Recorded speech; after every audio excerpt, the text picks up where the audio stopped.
3, 2, 1, action. Welcome back. So I want you to do a beanie impression. No, we can't do beanie impression. You want it up? Zaga zaga zaga na na na na. Oh Lord, nah. That's right there. Bounty. None of us say, no big deal. For me gonna join that. Yo, hey yo, gallo. You know it's Kerra Denel. Huh. And I'll shut up my Masha. mouth. Kerra, you can't afford to ask me these questions on camera. What is going on? You know who am I? I am the monk. I am the king. I am Dr. Mashup. What is going on? Cameraman, what is this? Go from here. Sandwiches for you. That's my Marshall. And if I was standing, I would have do the up on it. Yeah. So aside from clearly being a great impressionist and doing these voices, what is one of your hidden talents? Wow, you know, when you say it like that, you make me feel so not talented because I really don't know what those are. Because I'm not a sports player and I'm not a video gamer. In fact, I don't like video games. I don't like sports. I don't even like watching them. Wow. That's crazy, right? This is not normal at all. I know. I think from when I began to feel like an outcast when listening to these guys talk about Messi and the other guy named Ronaldo or whatever. Yeah. These guys and everybody in a rage over who is Barca and who is Arsenal or whatever. And I just feel no way. I feel absolutely nothing when But I mean, come on, basketball, like. I feel absolutely nothing about Curry. There's a Curry guy. Steph Curry. Oh, Right. Curry guy. I assume he's from Trinidad. He's not from Trinidad. Okay. All right, there's the Curry guy, there's the LeBron guy. I know those two names. Those are the two names I know in basketball, and that's because those are the popular names that people argue about, I guess, in current times. So you really have no idea what's going on in the sports world? In basketball, no. Oh, and I know of a Tom Brady guy. Tom Brady is like a thing, right? He's right. He's the guy who catches and runs the ball and touchdown. The American football guy, right? Yeah. So I know about Tom. Boom. That's as much as it goes. But as for hidden talents, I don't got much. Can you cook? I cannot cook. Okay. Wow. Ramen. Let me tell you something. There's an art in cooking a ramen. Not everybody can make a ramen good. I could actually make a really good ramen because I fry it and do all kinds of cool things. Because you have to put, you see that little packet in there, in that ramen? The seasoning? The seasoning, boy. Right? There's a particular art, there's a timing. When you get a first bubble in the boiling water, you have to put half the packet. Now when they have full bubble, when they get a little, the small bubbles, you know what I'm saying, we go? The small bubbles, that means the thing now start to get hot. You put half the packet, right? The ramen still hard and crunchy at that time. And then when you get the full bubble and you start to get the froth on the top now, that's when you empty the rest of the packet. And that is maximum flavor. That I will be the best ramen in the whole world. That is what I'm good at. Ramen. Do not judge me. Forget lasagna and shepherd's pie and all that craziness. That's not. You're the boss. Go Ramen. and buy that from El Pecos. So, if you weren't an artist, what would you be doing? As a child, I wanted to become a police officer, which I think a lot of kids, boy kids, want to do. Because I always thought the uniform was cool, and I thought police officers represented power and authority, and I felt like that was just the highest pinnacle in society, to be a police officer. I guess maybe because my dad was also a police officer. Funny enough, that just came into my head. But then when I got to a point where I had a better sense of me in life, before music, I actually wanted to become a pilot. Right, because I enjoy the process of flight. Right. I like to fly. I'm still amazed by how these iron things fly. Right. And I would have very much loved to be in control of an aircraft. So if I still have the time to be able to take some classes. It's always something that I admire, and that's a dream job for me. Okay. Now, you seem like a very confident fella. Yeah. Do you consider yourself a sex symbol? Me? Yes. No. but I'm very confident. Yeah, no. Let me tell you something. Growing up as a teenager, life was rough for me, because being skinny was not the in thing then. It's probably still not the in thing now. Actually, probably more not the in thing now, because these guys in the feds be walking around with some short bareback and bareback, and I don't care for that, and I don't have what I guess most, and I'm not even gonna get into that, but I don't have that. But in my head, I don't need that. So, but growing up, I was never that guy to walk around the school thinking, I'm the guy. I'm that guy or whatever. But no, but confidence is something that you learn as soon as you get to the point where you love yourself and you realize that you are awesome in your own ways, whether it be through your personality, whether it be through how you analyze the world, whether it be through the happiness that you bring to others and yourself, whether it be through how close you are to your family and whatever you can provide for them. You have to realize your awesomeness. And when you figure out how awesome you are, you're going to just love yourself and be confident. You know what I mean? So, but on the sex symbol thing, I am 135 pounds of twisted steel and sex appeal. You understand? You mentioned your daughter Zia. How has being a father changed your life? Well, that's what made me do the a kids fair that I have home, which is now I think 7 years old. And this year was a 2-day event, correct? Yeah, this year was a 2-day event that I did in Christmas for the first time. So it was a winter wonderland. So just having a kid, it changes your life really. Because you have to be a little bit more mindful of what you do, and you have to set better examples. And then you yourself, you have to learn how to interact with kids, which is something I never did before my daughter. Okay. So before my daughter, kids, it was not something that I signed up for. You know what I mean? I wouldn't go into a preschool happily. You know what I mean? But after having a daughter, it made me want to... It sparked that. Yes, I wanted to bring joy to kids. So that's why I ended up doing the Uncle Skinny's Kids World and whatever. And just fatherhood itself, it's pretty cool. I mean, being in my profession, it's also challenging because it's a double-edged sword now, because you want it, but in order to be operating at the capacity that you would want, which is at the highest level of performing and recording, it actually requires time and effort and travel, and those things aren't the most conducive to being present in your kid's life. And so you now have to depend on technology and FaceTime and communication to fill that gap. So it's a give and take. It changes your life, but in my life, it's also a challenge that I really try to make certain sacrifices to make sure that it's still at an acceptable level. Okay. Yeah. And you are an only child. Are you a mama's boy? I feel so. I have no shame in it, yo. I show Rigo, you a mommy's boy?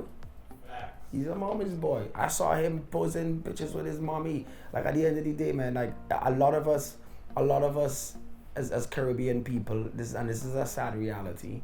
So big up to all the actual good fathers out there who kept it steady in their kids' life.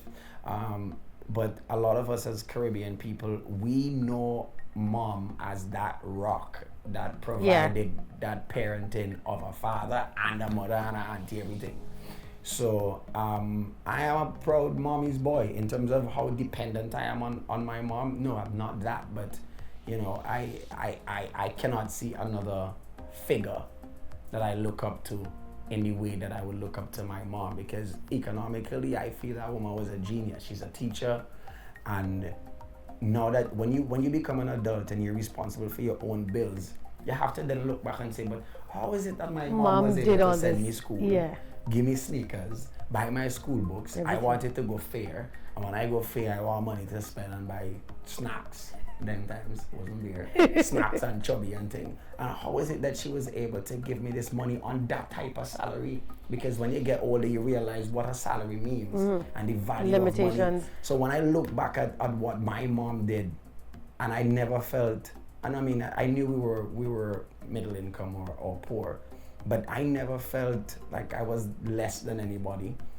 And that in itself is magic for a mother to be able to provide and for the kid to not feel less than anybody else. That's why I'm a mommy's boy. I'm a proud mommy's boy. Fire for who don't want to be a mommy's boy. Mommy to the world. I'm definitely a mommy's girl, 110%. So yeah, shout out all the moms out there just killing the streets, doing what they do. Now I know you're a snacker. So sweet or salty? Sweet. And what's your go-to sweet, like Caribbean snack? Caribbean snack? Yeah. See, funny enough, the Caribbean snack I got is not a sweet snack. It's a cheesy snack. Zumas is the best. Zumas. I mean, there's a big debate between Zumas and Bigfoot. But it's spicy Bigfoot, not the regular. No. If you're a Bigfoot fan, big up yourself. But if you can compete against Zumas, you lose. Zumas versus Bigfoot, Zumas all the way. Cheese sticks versus cheesies all the way. I'd still think Bigfoot spicy is better than Zumas, but we'll leave that up to everyone. Yeah. Bigfoot way. Bigfoot is a myth, boy. Bigfoot is this big yeti that walk around in the snow and thing, that nobody can even prove it exists. Zoomers now. Zooming all across the world. Yeah.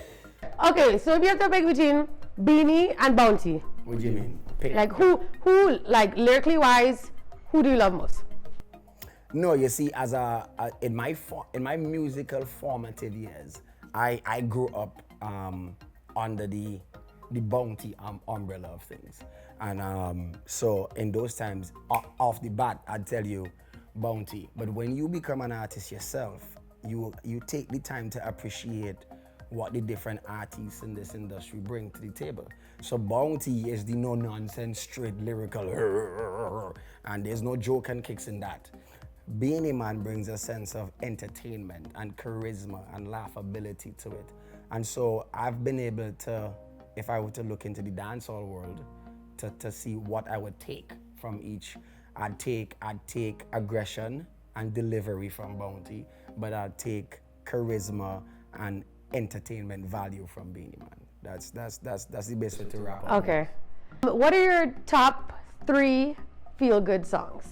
Any genre, just 3 songs that really make you feel good. There's a song for Linkin Park. And funny story. That's actually the exact same answer that you gave me 11 years ago. Yeah. So it's real. It's real. Decades old. Like, I love Linkin Park. I get so numb, I can hear you. I like that because that makes me pumped, that makes me feel good. And then when Jay-Z jumped on it, boom.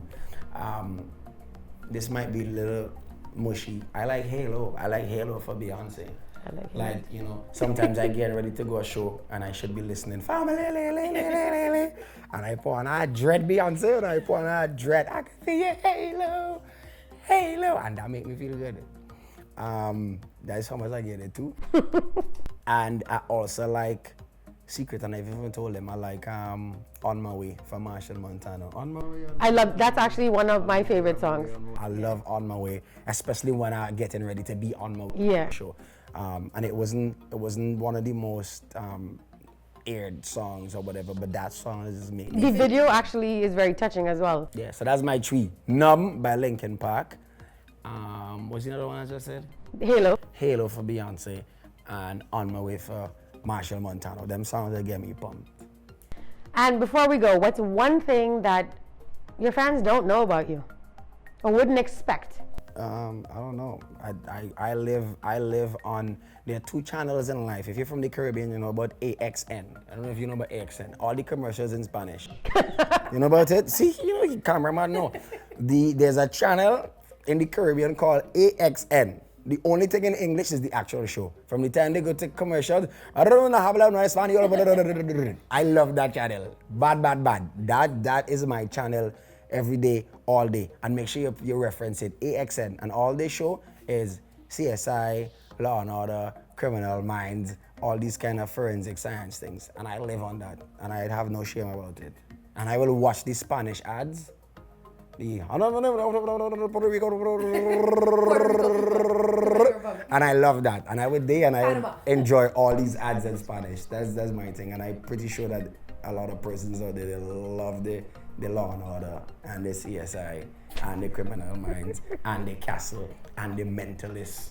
You don't even know about them shows? No, I don't. But what's the other one? Chicago PD, Chicago Med.